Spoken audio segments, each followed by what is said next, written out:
Hello, folks. Let's start the first chapter 10 Principles of Economics. First of all, let's learn the introduction to macroeconomics. Resources are scarce. Scarcity is the limited nature of society's resources. Society has limited resources and can't produce all goods and services people wish to have. As consumers, we'd like to have as many products or services as possible, but because of the limited resources, we cannot have whatever we want.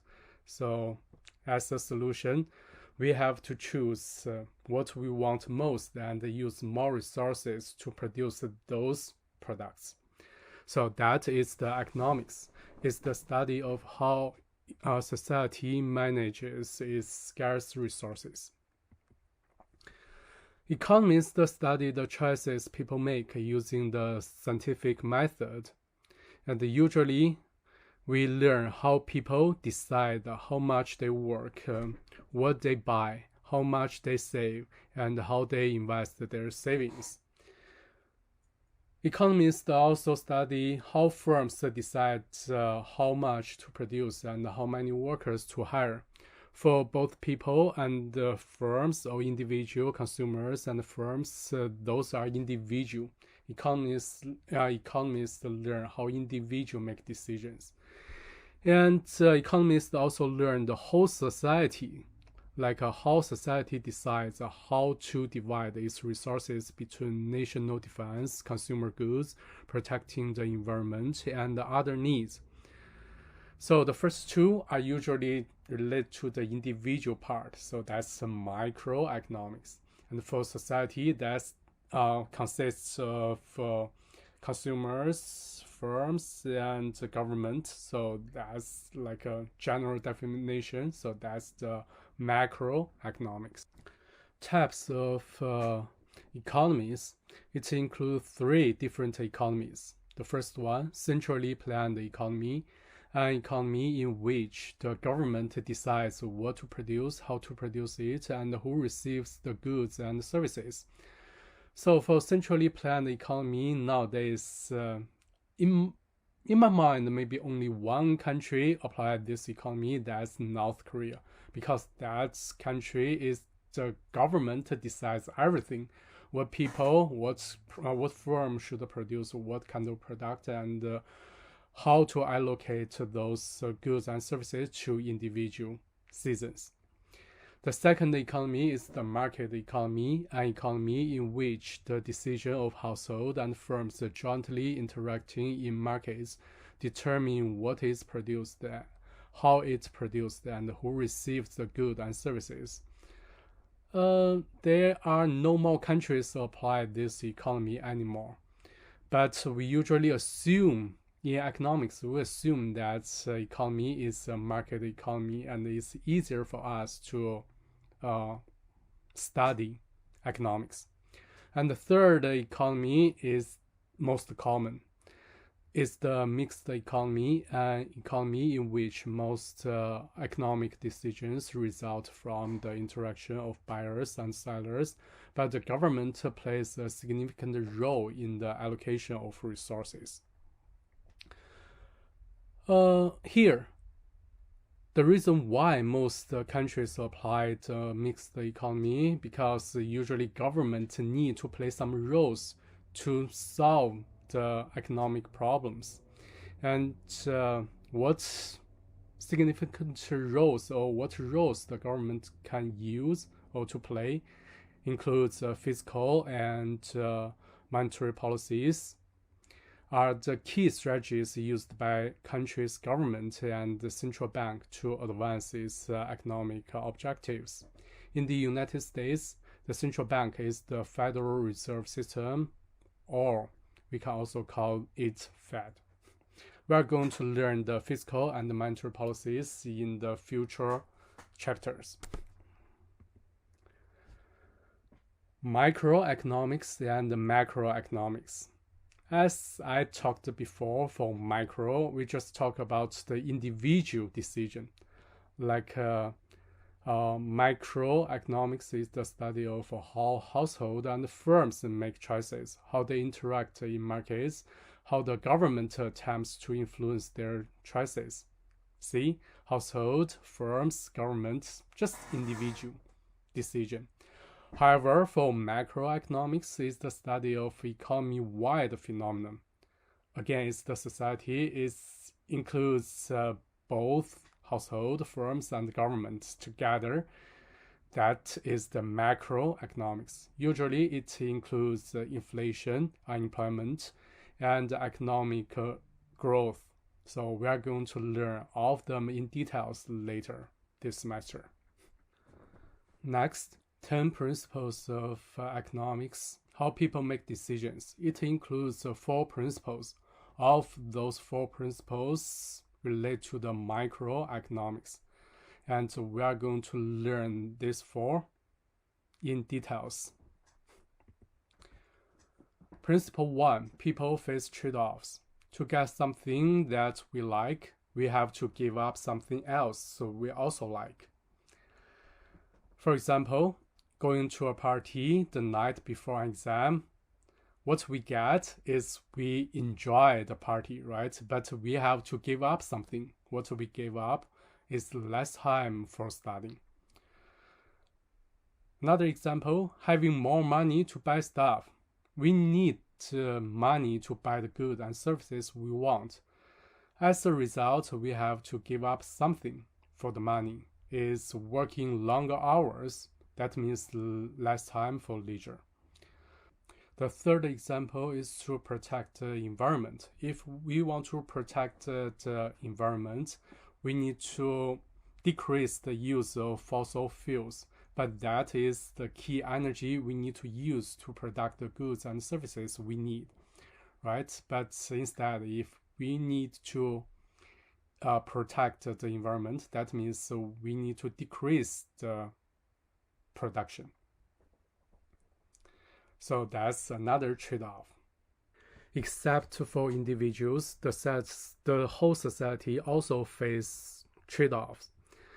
All societies here, it means household, firms, and government. All of us face a trade-off between equality and efficiency. Then we need to learn 2 more terms. Efficiency means that society is getting the maximum benefits from its scarce resources. Here I marked the maximum because efficiency, it should be the maximum amount of benefit. It's the optimal solution. If it's good or if it's better, then that's not efficiency. Efficiency has to be the best option. Equality, it should be easy, means that those benefits are distributed uniformly among society's members. Why societies face the trade-off between equality and efficiency?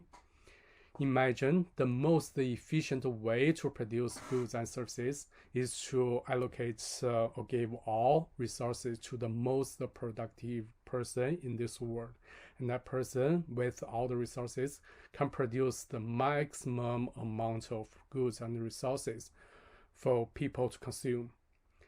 But as a result, that person is the only person allowed to consume the goods because he paid the efforts to produce the products and the services. For other people, maybe they cannot have the right to consume those goods and services. And of course, that's not equality.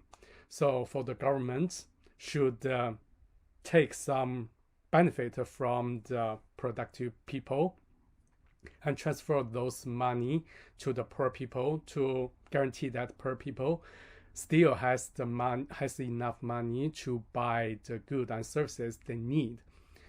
And this is sacrifice efficiency and improve the equality. However, if the government charges too much money from the productive people or the wealthy people, then for the wealthy people, imagine they pay more efforts to produce goods and services, but the government is going to take most part of their production. As a result, they have fewer incentive to keep working or produce as efficient as before, right? So that's the society's trade-off. The second principle is the cost of something is what you give up to get it. So the key definition here is the opportunity cost. It's the highest valued alternative that must be given up in order to engage in an activity. So I still mark the two terms. The first is the highest valued. Imagine, for example, like I can be an instructor and my wage is like $50 per hour. At the same time, I can also be a waiter in a restaurant and my wage is $25 per hour. Instead of doing either of these, I choose to have a rest for an hour. And what is my opportunity cost? I have three options in this example. Work as an instructor for $50, work as a waiter for $25, but I choose rest, right? That means I gave up work. I gave up working. So the highest valued, which for me is just for as an instructor for $50. So in this specific example, my opportunity cost would be $50 instead of $25. The second is something I gave up is the opportunity cost. So for the first example, what I give up is the wage, right? If I choose to have a rest. Now let's take a look at the second example. You can pause the video and think about the answer. In this question, I have two activities, two options. For the first option, use my time, I can pick 4 pounds of apples and 19 pounds of cherries. Alternatively, I can use the same amount of time to pick 9 pounds of apples and 16 pounds of cherries. So the first step, you need to find the difference between two activities. From activity 1 to activity 2, I can pick 5 more pounds of apples, right? From 4 pounds to 9 pounds. However, before I could pick up 19 pounds of cherries, but now I can only pick up 16 pounds of cherries. That means from activity 1 to activity 2, I can pick 3 fewer pounds cherries. And in that case, if I want to pick 5 more pounds of apples, that's what I gain, right? But if I want to gain something, I have to give up something. What I give up, that is 3 pounds of cherries. So the answer for this question, the opportunity cost is 3 pounds of cherries. Principle 3, rational people think at the margin. Rational people systematically and purposefully do the best that they can to achieve their objectives given the available opportunities. So as rational people, we usually compare the marginal benefit and the marginal cost. So let's take a look at the definition of marginal benefit and the marginal cost. Marginal benefit, the additional benefit incurred by a 1 unit increase in some action. Marginal cost, the additional cost incurred by a 1 unit increase in some action. So that means for marginal definition, it's just one more unit, okay? So that means if we consume 1 more unit of product, what's the additional benefit or cost? That is the marginal benefit and cost. So as I said, as rational people, before we make decision, we should always consider the marginal benefit and the marginal cost. If marginal benefit is bigger than marginal cost, then we are going to do that action. However, if the marginal cost is bigger than the marginal benefit, we should give up that. If you have two options, two activities you need to choose because you have limited time, and how do you make decisions? You should compare the difference of marginal benefits and the marginal costs for two activities. If the difference for activity 1 is bigger than the difference of marginal benefits and the marginal cost for the second activity, in that case, you should choose activity 1. That's rational people. And optimal decisions are usually made at the margin, which means marginal cost equals marginal benefit. When they are equal, that is the optimal decision. Okay, so marginal benefit is bigger than marginal cost. That's good. We should do that, but that is not the best. For example, if we want to buy one apple, so the marginal benefit for us is the satisfaction to consume that apple, and the marginal cost is the money we need to pay for that apple. If our satisfaction is bigger than the cost, okay, we'd like to buy that apple, right? That means marginal benefit is bigger than marginal cost. However, because of the law of diminishing marginal utility, the more apple we are going to consume, the fewer utility we are going to have. For example, the first apple I have, maybe I have more utility because from 0 to 1, I'm so happy. But if I already have one apple, give me another apple, the marginal utility or benefit from the second apple is going to decrease. And the same for the third, fourth, and so on. And since the marginal benefit is going to decrease, but the marginal cost, the price of apple is going to be fixed. So the optimal decision should be the marginal benefit equals marginal cost. That means maybe for the fifth apple, the marginal utility is exactly the same as the price I paid for the apple. And in that case, I'm only going to buy 5 apples because for all those 5 apples, the marginal benefit is higher than the price I paid. Okay? And another definition you learned before is the average cost is equal to total cost divided by the number of units of good produced.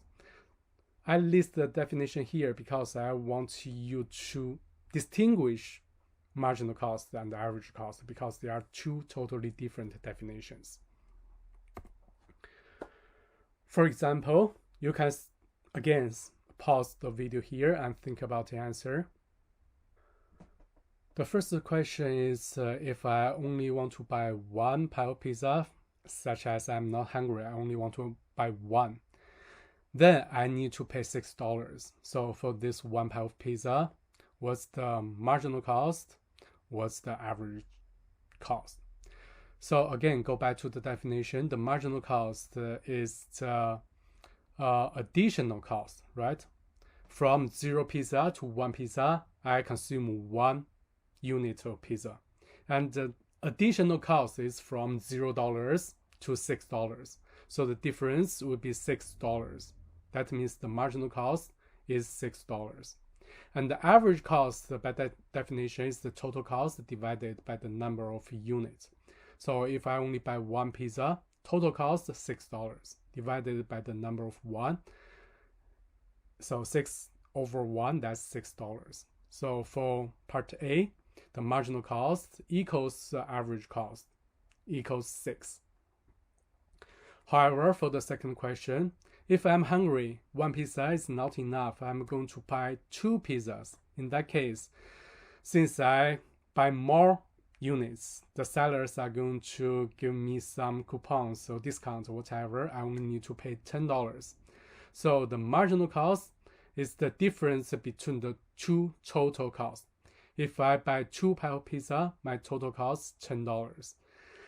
And if I only buy 1 pie of pizza, my total cost is $6. So the additional cost for the second pie of pizza is $10 minus $6 equals $4. And for average cost for the second pie of pizza, the total cost for 2 pie of pizzas, $10 divided by the number of units, 2. So the average cost for the second pie of pizza is going to be $5. So according to this question, you can see that for the first part, marginal cost equals average cost. However, for the second part, marginal cost doesn't equal to average cost. So those two definitions are totally different. So please do not get confused. Since the opportunity cost is really important definition in economics, so let's take a look at the third example. You can pause the video and think about the solution for this question. The answer of this question should be B. As I mentioned before, as a rational people or person, you should always compare the marginal benefit and the marginal cost. If marginal benefit is bigger than marginal cost, we should do that. If marginal benefit is smaller than marginal cost, we should give up that activity. So in this question, Katie can replace the captain. The cost would be $2,500. And what's the benefit? She can sell that house for the increased value for that house would be $3,000. That would be the benefit of replacing the capital. Okay, so that means the marginal benefit $3,000 is bigger than the marginal cost $2,500. So the net profit $500. Marginal benefit bigger than marginal cost. She should do that. However, for replacing the roof, the marginal cost is going to cost her $9,000. However, to increase the value of her house, just $7,000. In that case, marginal benefit $7,000 is smaller than marginal cost $9,000. The net benefit is negative $2,000. In that case, she should not replace the roof. Okay, the principle 4, people respond to incentives. Incentive is something that induces a person to act. People respond to incentives because rational people make decisions by comparing cost and benefits. As we said, when the marginal benefit bigger than marginal cost, we should do that. But in some scenarios, like a government usually enact some policy, and that will change either marginal benefit and the marginal cost. And in that case, people is going to change their behaviors, and that is the incentive. For example, an increase in price of donuts. For consumers, we are going to buy fewer donuts. Why? Because when the price of donuts increase, we should consider the marginal benefit and the marginal cost. The marginal benefit for consumers is the satisfaction to consume that donuts, right? So the marginal cost is the price of donuts. If the marginal benefit satisfaction doesn't change, because to consume one donut is always the same for us. I mean, just one, not second or third, just one donut is the same. But when the price increase, that means marginal cost is increased.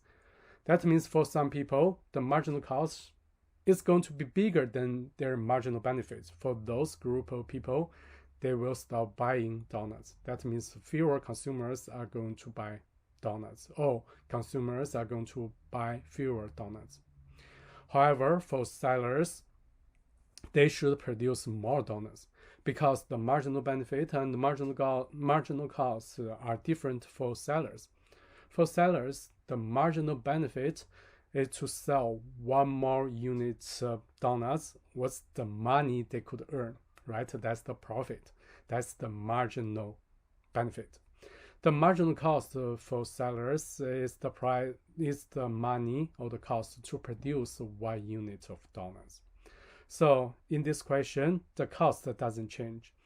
But when the price of donuts increase, that means the sellers to sell 1 more unit of donuts, the sellers could earn more money. So the marginal benefit increase, but the marginal costs don't change. In that case, marginal benefit bigger than marginal cost. So for some sellers, they can produce more donuts to sell.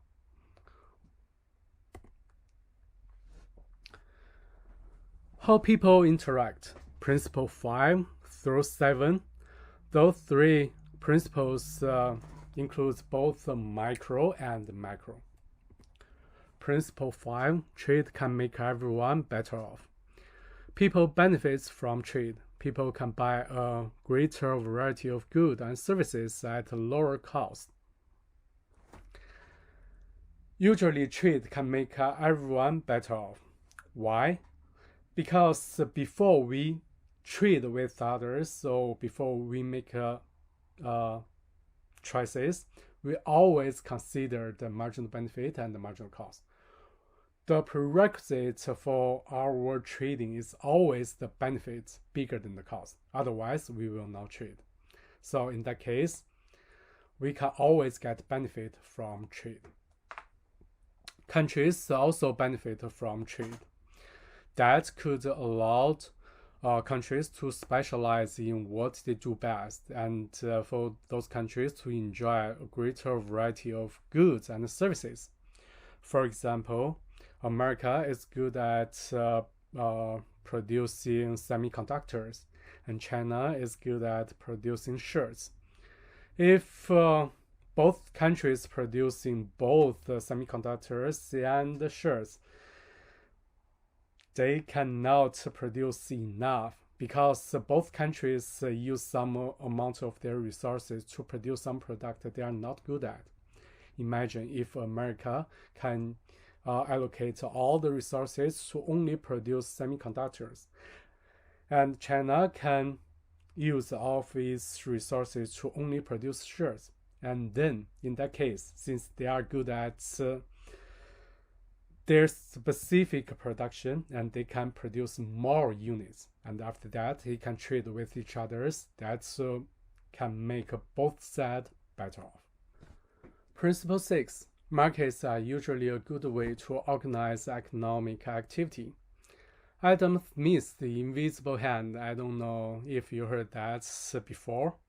It means the price gets self-interested households and firms to make decisions that maximize society's economic well-being. In this specific sentence, he assumed that this economy is the market economy. So only firms and households make decisions. There is no government role here. But usually, it will cause some market failure, which is the situation in which a market left on its own failed to allocate resources efficiently. Again, efficient is not the maximum amount. What can cause the failure could be externalities and the market power. Externality, the uncompensated impact of one person's action on the well-being of a bystander. And for externalities, usually it includes both positive and negative. Positive externality could be the education or vaccine, right? The higher education, if a country with a larger amount of higher educated people, that means the productivity is going to be better than other countries. That means the total welfare is going to be bigger than other countries. And for poor people, they would have more units of goods and services to consume. And for the negative externalities, the typical example would be the pollution. If we want to produce more products, we need to burn the fossil fuel, right? That is going to affect the whole environment. That means for other people, they are going to feel sick related to the bad environment. So that will be the negative externality. The second market failure is the market power, the ability of a single economic actor to have a substantial influence on market price. Think about if in my town there is only one grocery store, and for other grocery stores I need to drive really far to buy goods and services. That means no matter how high the price the grocery store in my town to set, maybe I just prefer to buy the goods and services there, right? That means if without competition, for one store or one firm, they have incentive to increase their price, but that will harm consumers. Those two are two typical market failures. Principle 7, governments can sometimes improve markets.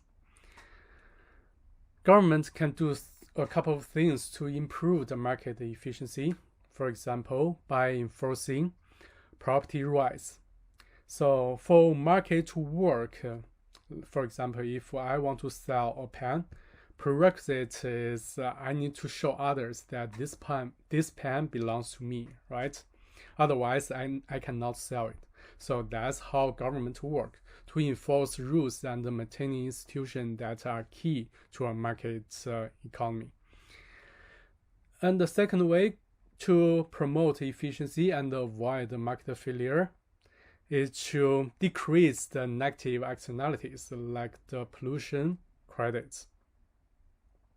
The government can tell the whole industry like this is the maximum amount of pollution you can emit.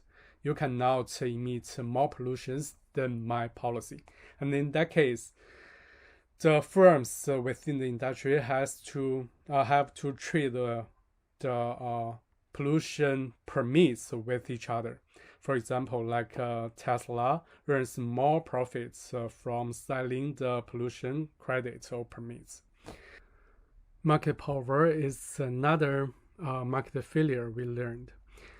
And government can use the antitrust law to improve the competition among firms. For firms, usually they prefer to collude with each other or merge with each other to gain market power, and in the case, they can charge a higher price to earn more profit. And the antitrust law is to reject that mergers, to force firms to compete with each other, and in that case, the price would keep at a lower level. Another way the government can promote equality, we learned before, use the tax or welfare policies to change how the economic pie is divided. Again, use the taxes system to charge taxes from wealthy people and transfer them to poor people to improve the equality. Okay, so principle 8 through 10, those are microeconomics, and we are going to learn more details related to these three principles in the later chapters. But here, we just want to have a taste.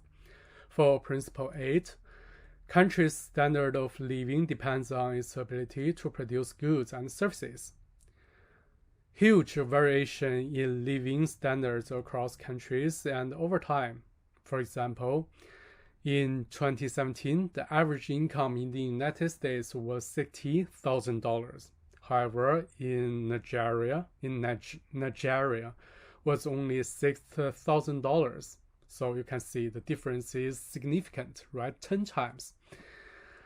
Among different countries, the average income in rich countries could be more than 10 times the average income in poor countries.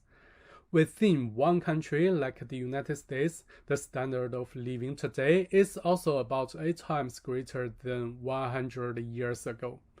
So what caused the difference, the different income over time or across different countries? Well, that is productivity.